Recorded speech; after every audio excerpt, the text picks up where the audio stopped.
Non, mais c'est un sujet. Non, non, mais c'est un sujet qui touche à la prévision, à la divination, etc. Et justement, j'aimerais bien avoir votre avis. Voilà, votre avis, c'est-à-dire qu'effectivement, bon, l'idée un petit peu, bon, il y a des gens qui sont partis là, qui avaient développé des idées. L'idée, un petit peu comme ça, provocatrice, c'est de dire que finalement, on va voir l'astrologue, on va voir le voyant, parce que on recherche une sorte de père, d'autorité sublimée, qui va nous permettre d'arrêter de faire certaines choses, qui va nous permettre de faire certaines choses ou de ne pas faire certaines choses, que les gens autour de nous, notre entourage, n'arrive pas à obtenir de nous. Par exemple, quelqu'un qui ne peut pas arrêter de jouer, ou qui ne peut pas arrêter de fumer, etc. Eh bien, dans le mode de fonctionnement interne en lui-même, il n'arrive pas, autour de lui, ça ne marche pas non plus, donc il va chercher des sources d'autorité ailleurs qui vont enfin lui permettre de ne plus faire ou de faire certaines choses.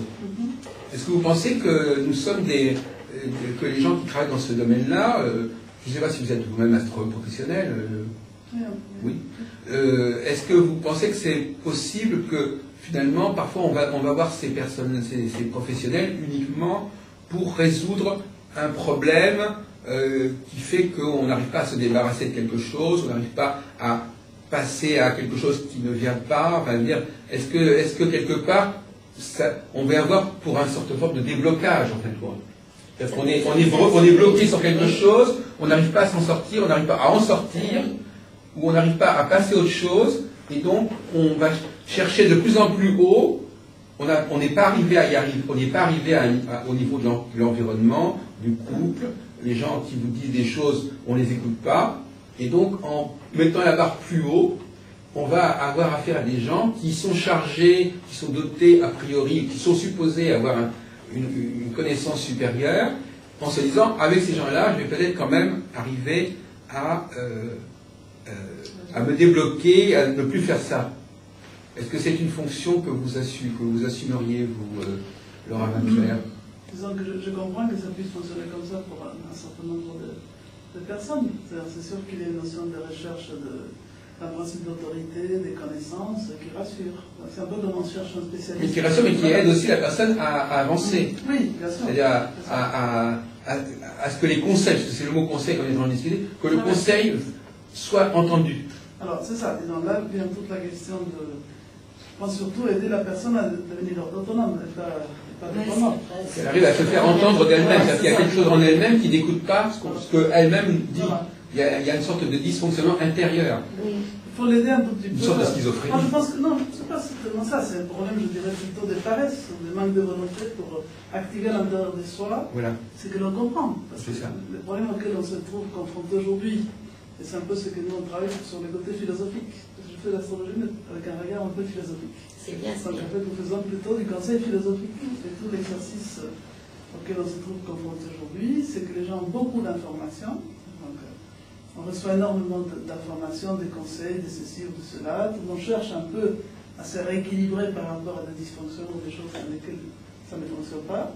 Mais il ne suffit pas, c'est un peu comme dans les médecins, il ne suffit pas d'avoir l'ordonnance pour que ce soit réglé. Il faut prendre des médicaments ou appliquer les conseils. Et tous les côtés de la mise en pratique de l'application est ce qui va coûter le plus.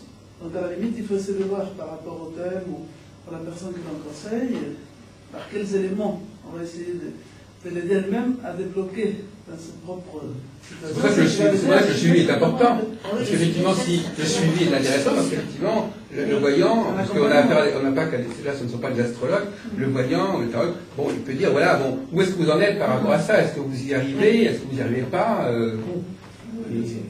C'est toujours aussi, enfin moi j'ai remarqué un manque de confiance dans la personne elle-même, ce qui se rapproche de ce que vous dites, enfin, ce qui se rapproche de ce que vous dites. Alors, confiance en quelque... Il y a des instances en elle-même qui ne lui obéissent pas, en fait. Voilà, exactement. Vous avez des compétences, mais comment je dis, moi, je suis perdu. Et si vous en avez, on leur dit quand même, on va bien nous.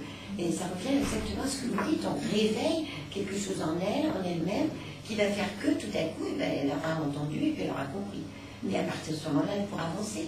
Justement, alors le problème, c'est de savoir si cette intervention ponctuelle suffira à débloquer tout, ou bien s'il va falloir constamment intervenir pour que pour qu'elle continue à bien fonctionner. Tout dépendra de cette C'est le personne. point de la dépendance. Tout dépendra de la personne.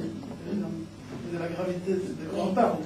Mais c'est intéressant aussi parce que moi je pense que vous avez un très grand rôle à jouer et si vous faites, si vous étudiez l'astrologie philosophique, moi ça m'intéressait beaucoup, je pense. Et je trouve que c'est un plus encore, c'est encore aller plus loin parce que l'être humain est intelligent, il doit comprendre les choses et pas seulement comme on veut faire à l'heure actuelle, donner des conseils pour tout et rabaisser la personne à ce qu'elle n'ait plus elle de décision à prendre parce qu'on lui met tout sur la plateau. Ah, moi je trouve que c'est très intéressant ce que vous faites. Ah oui, ça m'intéresse. On met les gens à réfléchir, on met les gens à assumer, disons, ce choix et éveiller un petit peu cet aspect que j'appelle un peu de volonté, de détermination. Je vais prendre des cours d'astrologie si ça continue. C'est pas n'importe quelle astrologie. Non, mais c'est parce que justement, c'est intéressant. de la voyante. Moi, je suis médium tarologue, enfin, comme Patricia, numérologue, enfin, j'étudie tout ce que je peux étudier. Même Et donc, le tarot artiste, mystique, mais avec comme des flashs, enfin pas uniquement. Ah oui, parce que Patricia est moins voyante. Moi, médium. Elle est moins médium. Oui, je suis tarologue et je fais aussi la numérologie, mais surtout du nom et du prénom. Mais c'est important, hein, important. Oui, parce qu'il y a plusieurs écoles. Il y a ceux qui. Je fais aussi Oui, un petit peu de pendule, enfin je fais le pendule, mais pas comme Geneviève qui a le pratique en relation avec la médiumnité. Parce que Moi je c'est le fais d'une manière plus c'est le pendule qui me met en une seconde en état de concentration. Et je suis médium par une apparition surnaturelle qui m'est survenue assez tard.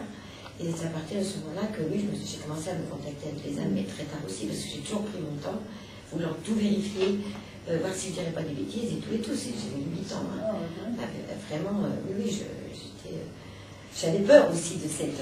Enfin, nous, dans l'école de l'approximation, nous étudions un petit peu la philosophie de manière classique, on s'intéresse à beaucoup de disciplines, de sciences traditionnelles, et on a également restauré un vieux cloître à une centaine de kilomètres de Paris. On fait des stages en été, et parmi les stages, on fait de la géobiologie. Pour la géobiologie, on utilise beaucoup les pendules. Ah ben oui, bien sûr, oui. On les laisse appliquer à la nature, les champs de la petites baguettes aussi, c'est ça, oui. Ça, c'est très C'est intéressant. pour ça aussi.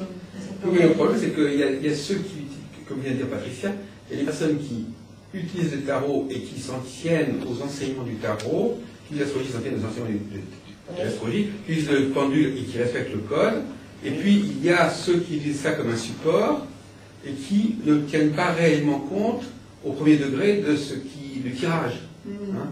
Par exemple, hier, j'étais avec Fabrice de Rennes, il me dit, il demandait à ses clients de sortir des cartes, mais il ne tenait pas du tout compte des cartes en question. Ah oui. Oui, c'était ce que ça a déclenché. Donc il faut bien savoir, il ne faut pas croire que. Pour lui, c'était un support. Oui, non, mais support au sens. Oui. Non, parce qu'il y a beaucoup d'avocats qui emploient le mot support parfois en disant simplement oui, c'est un support. Non, mais là, c'est réellement qu'on ne tient pas compte véritablement de ce qui est indiqué au niveau du tirage. Ça déclenche sa concentration. Voilà, c'est ça. Et ça, moi, j'ai découvert ça récemment, ça. Je croyais que les gens, Patricia, elle, quand elle sort telle carte, c'est telle carte. Je me réfère quand même à ce que je lis. Voilà. Oui, c'est sûr, c'est important. Oui. Mais c'est vrai que ce que dit M. Lebrun, c'est très intéressant aussi, parce que c'est comme le support, moi, avec mon pendule, lui, de voir les cartes, voilà, hop, ça déclenche sa réalité, et puis il va raconter tout ce qu'il voit, tout ce qu'il ressent. Comme quoi, vous voyez, on ne peut pas généraliser quand même. Il n'a même pas besoin de savoir quelle est la signification réelle des cartes. Ah, mais ça ne pas du tout. C'est très intéressant aussi. Une personne que vous devez vous parlez des cas des gens que vous devez rencontrer. Il y a des tarologues, il y a les deux écoles. Il y a plusieurs écoles. Par exemple, Patricia, elle appartient à l'école où on respecte ce qui est indiqué. Alors, le paradoxe, c'est que le médium n'est pas le même dans les deux cas. Parce que dans le premier cas, ça peut paraître surprenant ce que je vais vous dire, mais il y a des gens qui sont d'accord avec moi. Dans le cas où on tient compte de ce qui est tiré, oui. c'est le client qui est médium. C'est-à-dire que c'est le client qui a tiré les cartes qu'il fallait. Dans le deuxième cas, où c'est le médium qui va interpréter à sa façon, le client n'a pas besoin d'être médium, c'est le professionnel qui doit être médium. Donc là, il y a un renversement de situation. Donc par exemple, Patricia, elle a besoin de travailler avec des gens qui sont médiums en fait. Parce que si votre client n'est pas doué, il ne va pas sortir des cartes intéressantes. Ceux qui tirent les cartes, je ne sais pas, je pense qu'il y a toujours une sorte de synchronicité. On va toujours induire des choses. Oui, et puis il y a aussi pas que sortir les cartes et voilà, ce qu'elle peut dire, il y a aussi étudier les jeux. Quand on fait un tirage en croix, cette carte avec celle-ci, celle-ci avec celle-ci, avec la synthèse et tout, c'est encore autre chose. C'est encore autre chose. Pour ça, on explique que dans la divination, enfin dans les classifications savantes, il y a une divination qu'on appelle intuitive, dans laquelle c'est l'état des consciences un peu modifié du médiateur qui vient du dedans, qui joue un rôle, et l'autre qu'on appelle inductive, dans laquelle on part des faits ou des éléments externes pour obtenir après des résultats. C'est comme ça qu'on faisait en antiquité la divination. Mais exactement, les vols des oiseaux. Mais l'un n'empêche pas l'autre. J'ai par exemple une amie dont j'ai parlé d'ailleurs dans son CV déjà, qui est médium pure. Elle entend aussi. Oui, oui. Et avec elle, je fais des réunions questions-réponses du tarot. Donc là, il y a des personnes devant nous. Une personne me pose une question. C'est en général moi qui tire les cartes d'ailleurs. Et elle analyse aussi les cartes, le jeu, comme vous disiez tout à l'heure. Ce qu'on avait fait aussi, quand j'ai regardé sur la France avec mon pendule, et après vous avez tiré les cartes, oui, les cartes correspondent à peu près, et on n'avait pas du tout posé de questions, c'était vraiment l'aventure, on regarde sur la France, et Patricia a tiré des cartes, et je ne les voyais pas. Donc j'ai raconté ce que je voyais bien sûr pour la France, et ça correspondait quand même assez pas mal avec les cartes. Et bien, les analyses, elle venait pas là. Donc, c'est complètement. Il n'y a pas de frontière, en fait. Oui, il n'y a pas de frontière. On n'aura jamais cessé de parler de plein de choses. Alors, Laura, donc, par exemple, on avait abordé, mais on n'avait pas terminé. On avait commencé, vous savez, toute cette après-midi en disant qu'il y avait une complémentarité entre l'astrologie et la médiumnité. Est-ce qu'on n'avait pas assez développé ce point? On a été interrompu, etc. Alors, à votre avis, Laura, puisque vous êtes environnée de gens qui ne sont pas astrologues, en fin de compte, et même cette dame n'est pas, c'est une cliente de l'autre, donc elle n'est pas. À votre avis, comment vous vendriez l'astrologie par rapport, comment vous la situeriez par rapport, comment vous définiez son identité par rapport au travail des voyants et des médiums? En quoi est-ce que c'est complémentaire, en quoi c'est différent, ou en quoi ça rejoint Bon, je pense que l'astrologie, avant tout, c'est une science et un art traditionnel, comme nous savons, qui est basé sur un certain nombre de règles, entre guillemets, mathématiques, géométriques.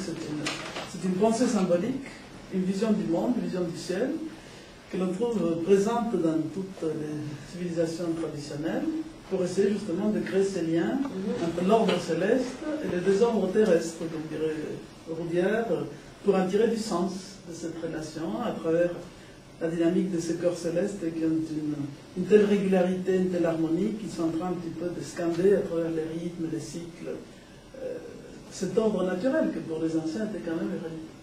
Donc il y a une approche, disons, au départ de l'astrologie, des choses un peu c'est complète, mais il y a une approche qui est associée à une connaissance, une captation, une compréhension des lois de la nature. Je parle toujours des anciens, puisque je considère qu'il y a dans la racine de toutes ces pensées traditionnelles une sagesse extraordinaire. Donc, j'étais justement pour l'intention cet après-midi, j'ai retrouvé un petit texte qui est un livre qu'on a trouvé à Platon, un dernier dialogue, soit Platon ou un de ses disciples, qui s'appelle l'Épinomis. Non, pas vraiment. Très intéressant, dans lequel justement il est question de la notion de que c'est par un Dieu très ancien que l'on a appris un certain nombre de choses. Il appelle ça le Dieu ciel, en fait Uranus. Et par le ciel, on apprend ce que dit Platon, la science des nombres. Et en comprenant la science des nombres, les 1, les 2, la dualité, les jours, les mois, etc., que tout va commencer à s'articuler. Donc, il y a toute une mathématique et une géométrie céleste qui était très bien vue à la fois par les pythagoriciens, les platoniciens, tous les grands philosophes de l'Antiquité, dans lesquels l'outil de pénétration et compréhension de ces lois, pour eux, était le principe mental.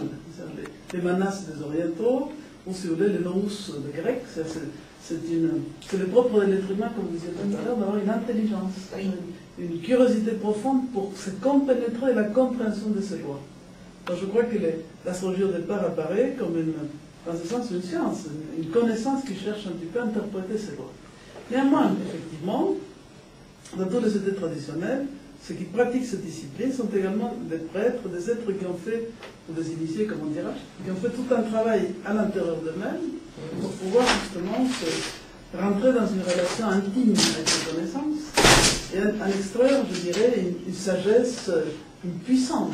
C'est-à-dire, il est vrai que quand les anciens nous disent, par exemple Platon dit ça, n'est-ce pas, les astres, c'est évident qu'ils sont porteurs d'une dimension divine, ce sont des dieux, parce qu'ils doivent avoir à l'intérieur d'eux suffisamment d'intelligence pour pouvoir se comporter en agissant toujours à l'intérieur de leur orbite avec leur intelligence. Dans cette conception des choses, aujourd'hui, on exploite un petit peu l'astrologie comme toutes les disciplines, un peu comme des sparadraps, pour se réparer des petits problèmes. Mais malheureusement, on n'a pas la vision d'ensemble. Mais au départ, c'était des disciplines qui impliquaient toute une connaissance, une vision du monde, des richesses incroyables. Mais ça n'empêchait pas, justement, comme toute la base de ces pensées appelées traditionnelles, et c'était associé avec l'idée d'une philosophie du monde, de l'univers, comme un grand vivant. C'est ce qu'on appelait le un-tout, l'unité, totalité. Donc, comme il y avait les macrocosmes, qui était l'univers, grand organisme vivant, l'être humain est un microcosme, c'est un petit univers dans lequel se reflètent tous ces lois. Lorsque nous sommes en harmonie, lorsque nous sommes en harmonie ou en bonne santé, entre guillemets, physique, mentale, psychologique, bon, il y a justice, tout circule bien, et donc la correspondance entre les deux est bonne. Mais de temps en temps, les rapports se boitent un peu, et donc il y a des désajustements. Et alors, je dirais que l'aspect intuitif qu'ils avaient, c'était d'apporter cette dimension de la magie, qui vient déjà des Égyptiens et d'autres civilisations, qui était la notion du lien. Les yoga, les yugs, les liens intimes entre l'homme et ses forces de l'univers. Donc ils ne les voyaient pas comme des êtres inanimés, mais comme des êtres vivants. Donc la vie était les liens. Et à partir du moment où il y a vie, il y a lien, ils avaient aussi une autre capacité que nous avons perdue, qui était celle de relier les logos et les ros, comme dirait notre ami Jung, qui est quand même le psychologue que je viens étudier aussi, dont j'admire l'idée.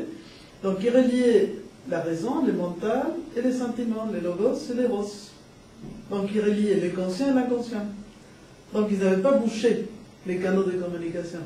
Et dans ce sens-là, ils pouvaient tout à fait, comme je dirais, les côtés un petit peu médiumniques vont être associés avec le fait d'aller piocher dans l'inconscient les liens avec des choses que la raison ne voit pas. Donc pour eux, il n'y avait pas une dissociation, une dichotomie entre les fonctions. Moi j'ai une nature plus, entre guillemets, rationnelle, donc j'étudie un thème, etc. Mais c'est vrai que quand je suis en train d'analyser un thème ou devant une personne, il y a des choses qui viennent que je n'ai pas pensé.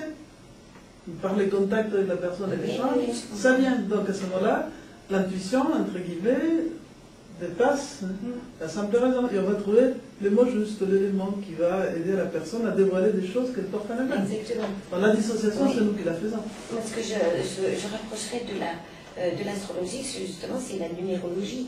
Parce que nous sommes avec 3 planètes. Le chiffre 3 est un chiffre sacré, c'est le chiffre de la Trinité. Donc tout ce que vous nous dites tout de suite là, on se ressemble un petit peu par rapport à notre planète, le chiffre 3 et le chiffre de la Trinité. Donc on en revient à quoi le nom, qu'on croit ou non. Oui, la numérologie, elle va dire le nom. Bien sûr, exactement.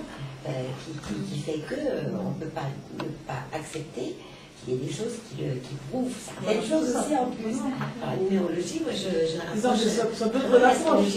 L'approche passe d'une maison. Voilà, tout à fait. Tout est basé. Tout le système du zodiaque, tout le système de l'astrologie est basé sur les jeux de nombres. Donc on a une unité, entre guillemets, qui est les zodiaques ou la dualité. Une dualité, alors on va travailler ça avec les polarités. Un ternaire, si on travaille avec le système des éléments. Un quaternaire avec les croix, les 7 planètes, les 12 signes. Donc tout va se jouer dans une sorte de mathématiques extraordinaires, avec les nombres qui en fait sont des états vibratoires de la nature. Exactement. Et pas des chiffres. Oui, c'est pour ça que c'est intéressant. Alors, je vais vous poser une question qui peut être un petit peu, enfin peut-être vous l'entendez chaque fois. Pourquoi par exemple un Verseau ou un Capricorne, il y a de telles différences entre chaque être humain? Un Verseau de telle date, ce sera comme ça, parce que bon, dans le premier décan, au deuxième décan, et puis on trouvera des Verseaux ce Verseau. On était 3 Verseaux à la maison. Et on m'a toujours dit que moi j'avais jamais de qualité, j'avais vraiment presque que des défauts. C'est pas possible, les 3 Verseaux, je connais pas presque des mamans, pas sur des défauts. On a assuré qu'un Verseau. D'abord, si vous voulez, premièrement, il faut savoir qui vous fait les jugements. Non, c'est pour dire, il faut se méfier. Il y a beaucoup de choses intéressantes. D'abord, est-ce que c'est le premier décan, deuxième? Ça n'a rien à voir. Donc d'abord, pour commencer, essayons un petit peu de nettoyer un peu la statue de l'astrologie qui est un peu saluée. Donc d'abord, vous avez la première problématique, c'est les préjugés de l'époque dans laquelle on vit. Il y a plein de gens qui disent, on dirait comme chef Platon, qui est mon préféré, nous sommes dans la règle de l'opinion. Donc tout le monde doit avoir des opinions copiées. D'accord? Comme ça, tu on dirige aussi l'opinion. Voilà, il y a des opinions. Donc en fait, et on prend beaucoup les autres parce qu'on a une impression de savoir sans savoir. Donc il y a des signes bons et des signes pas bons, des planètes bonnes et des planètes pas bonnes. D'accord? Donc à partir de là, on se fabrique de petits préjugés superficiels sans vraiment approfondir les choses. Donc, deuxièmement, effectivement, nous venons d'une vision de l'astrologie. Chaque époque historique, c'est intéressant parce que l'astrologie, on la trouve partout, dans toutes les civilisations, puisque c'est une expression d'une géographie cosmique. Donc, comme nous sommes dans l'univers, il n'y a pas de civilisation dans laquelle on ne trouve pas de traces de l'astrologie. Depuis la haute antiquité, avec Pythagore, qui est le premier à parler de cela. Donc, en réalité, déjà, depuis l'époque. La philosophie existe dans tous les pays du monde, mais nous la connaissons surtout à partir de la Grèce classique sur l'Occident, avec Pythagore qui est le premier à dire « je ne suis pas un sage, mais un philosophe », et ensuite des gens comme Platon en particulier, qui va être le plus célèbre et grand des philosophes, disons, occidentaux. Donc ils cherchent un tout petit peu à développer une discipline qui va englober l'ensemble un petit peu du savoir humain par rapport à l'époque, pour essayer de conduire petit à petit l'être humain à comprendre quelles sont les lois de la nature, comment peut-on s'harmoniser avec elles, et se poser des questions. Parce que Platon est le disciple de Socrate, donc vous savez, Socrate a commencé un tout petit peu à interroger tous les Athéniens, puisqu'il cherchait quelqu'un de plus sage que lui. Et comment il s'est rendu compte que l'oracle de Delphes avait raison quand il avait dit que c'était lui le plus sage de tous les Grecs? Parce que tous les gens qui l'interrogeaient pensaient savoir beaucoup de choses. Mais que lui n'en savait qu'une, c'est qu'il ne savait rien. Et sachant qu'il ne savait rien, par cette conscience qu'il avait de sa propre ignorance, l'oracle de Delphes le considérait comme le plus sage de tous les Grecs. Donc en fait, ce que les Grecs vont un tout petit peu nous apprendre, les premiers philosophes en fait s'appelaient des physiciens. C'était Thalès de Milète, Anaximandre, puisqu'ils s'interrogeaient sur l'origine de l'univers, comment fonctionnait la nature, d'où le mot physique, physis qui voulait dire nature.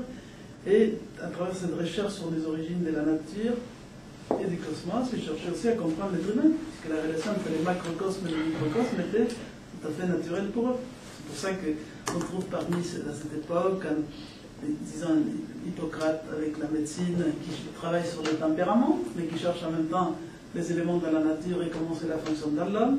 Et Platon aussi, disons, ils vont s'interroger sur, en fait, essentiellement, comment fonctionne la nature et l'univers, comment fonctionne l'homme, et comment peut-on situer cet être humain dans la collectivité. Donc, leurs trois soucis, c'était l'union de l'homme avec soi-même, donc la connaissance de soi, l'union de l'homme avec les autres, comment organiser la société pour qu'elle soit la plus juste et, disons, et la meilleure possible, et l'union de l'homme avec les lois de la nature. C'était un petit peu ça les grandes interrogations des philosophes de tous les temps. Donc ça va impliquer toutes des disciplines qui vont depuis l'éthique, disons, jusqu'à un petit peu la philosophie politique, philosophie de l'histoire, une connaissance des lois et des règles, disons, de la nature et de l'histoire. C'est dans les cadres de la philosophie de l'histoire que l'on peut situer un petit peu une analogie, un des aspects des correspondances entre la philosophie et l'astrologie mondiale, c'est un petit peu le passage, puisque si nous étudions toutes les civilisations anciennes, on va se rendre compte que dans beaucoup de cas, enfin la plupart, avaient une conception de l'histoire qui était cyclique. Que ce soit chez les Grecs, chez les Hindous, en Chine, en fait, dans toutes les civilisations, cette même compréhension des lois de la nature qui fonctionne à travers une roue, qui fait que le temps naît, se développe, arrive à un achèvement et renaît de lui-même, donc comme une sorte de roue qui tourne, le mot kyklos, qui voulait dire roue, a amené, disons, tous les penseurs anciens à imaginer l'histoire comme un processus inexorablement cyclique, avec des phases de développement, qu'ils ont rendu aussi analogue par toujours cette idée un petit peu de correspondance entre la nature et la vie et l'action humaine, avec les saisons.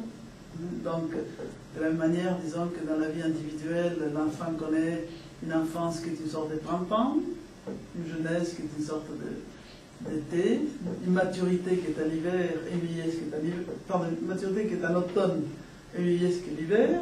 De la même manière, les civilisations naissent, s'épanouissent, atteignent, disons, leur phase classique ou leur expression la plus parfaite de l'idée qui les inspire. Ensuite commencent un peu à décliner, vieillissent et meurent. Et d'autres vont prendre un peu le relais. Mais Madame Jarnas, vous êtes astrologue, donc vous connaissez ces questions-là. Oui, oui, tout à fait. Vous les connaissez, donc vous diriez à peu près la même chose, je Oui, suppose. oui, bien sûr, j'applique les mêmes prérogatives. C'est pour situer l'astrologie en rapport avec un petit peu la philosophie, dans une vision plus globale. Donc, voilà. Alors, comment incorporez-vous, par exemple, Ptolémée dans cette dialectique, puisque finalement... Alors, Ptolémée, disons, fait partie justement des grands penseurs de l'Antiquité, qui va, comment dirais-je, il va nous rester aujourd'hui comme un grand compilateur qui rassemble tout ce savoir antique, qui fait une sorte de Bible, entre guillemets, la Bible de l'astrologie, comme on l'appelle aujourd'hui, les tétrabiblos, c'est un livre. Mais donc, c'est un petit peu ce qui nous reste le plus clair par rapport au savoir de l'époque dans laquelle il s'inscrit. Donc, mais il n'est pas le premier. Ce qui est intéressant, c'est que de toute manière, dans l'Antiquité, il y avait toujours une continuité. Et en même temps, chaque nouveau chercheur apportait des éléments supplémentaires par rapport aux choses. Alors, évidemment, nous nous trouvons confrontés avec, par rapport, si nous commençons un petit peu à étudier l'histoire de l'astrologie, avec le fait qu'il est vrai que dans la vision du monde de l'époque, nous avons le géocentrisme qui semble apparaître. Dans la conception du monde telle que la présente Ptolémée est plutôt géocentrique, comme nous savons, en essayant d'arranger les problèmes des mouvements de Mars inversés, etc. Bon. Mais néanmoins, on sait déjà que dans l'Antiquité, certains pythagoriciens avaient été arrivés justement à la conception héliocentrique, comme Aristarque de Samos, donc on va trouver un manuscrit qui après semble être réutilisé par Copernic pour passer, disons, à l'héliocentrisme. Néanmoins, pour nous, en tant qu'astrologues, les systèmes géocentriques ne nous dérangent pas, puisque justement, nous travaillons à partir de la Terre. Donc ce qui nous intéresse, c'est les correspondances avec la vie humaine. Donc, je crois que ce que je trouve admirable toujours quand on étudie un petit peu l'histoire de l'astrologie ou les différentes couches avec lesquelles s'est construite cette discipline, c'est qu'il y a un noyau fondateur qui serait un peu, comme je disais tout à l'heure, les bases mathématiques et la vision symbolique qui est construite depuis le départ. Et après, au niveau des données, oui, la symbolique, c'est-à-dire la construction des zodiacs, les analogiques. Ça, là, je pense qu'on n'a pas besoin de réinventer le monde. Non. Et après, il y a justement tout ce qui va apporter un petit peu la puissance de calcul, qui petit à petit nous amène à être de plus en plus précis, à avoir des calculs de plus en plus pointus. Donc on a gagné dans la technique, entre guillemets, mais pas forcément dans la profondeur de l'interprétation, puisqu'il donne une dimension métaphysique qui nous manque un peu aujourd'hui. La grosse difficulté, c'est que les gens n'ont pas toujours l'heure exacte de leur naissance. Oui, ça c'est vrai aussi que ça nous pose des problèmes. Voilà, ça pose des problèmes dans la réalisation des faits. Ouais, En fait, en réalité, c'est ça. Je suis d'accord. Mais dans les faits réels, on peut quand même trouver des choses qui sont, et même finalement sur un plan mondial.